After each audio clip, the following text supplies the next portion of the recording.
దినదినము మన అవయవాలు తల్లి గర్భంలో నిర్మాణం జరుగుతుంటే ఏం చేస్తున్నాడు? నిరూపిస్తున్నాడట. నిరూపించడం అంటే రుజువు చేయటం. ఏమని రుజువు చేస్తున్నాడు? ఇదిగో నీకు కళ్ళు చేయబడ్డాయి, నీకు కళ్ళను చేశాను. ఈ కళ్ళు చేసినటువంటి నేను నాలా నీకు ఎవరు కూడా కళ్ళను చేయలేరు. ఈ ప్రపంచంలో నేను చేసినటువంటి ఏది కూడా నీకు ఎవరు కూడా చేయలేరు. చేతులు ఎవరైనా చేయగలరండి ఈ ప్రపంచంలో? ఇదిగో నీకున్నటువంటి రక్తము ప్రవహిస్తున్నటువంటి రక్తాన్ని ఎవరైనా చేయగలరా? తయారు చేయగలుగుతున్నారా? లేదు. ఒక మనిషికి రక్తం అవుతే ఇంకొక మనిషి ఇవ్వాల్సినటువంటి పరిస్థితి ఈ రోజున.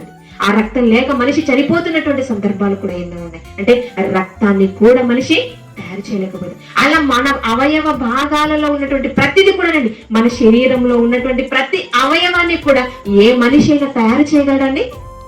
చేయలేడు. అంటే నేను చేస్తున్నటువంటి ఏది కూడా ఎవరు నీకు ఇవ్వలేరు అని నిరూపిస్తున్నాడని. ఆయనకు మన పట్ల ఉన్నటువంటి ప్రేమను నిరూపిస్తున్నాడు.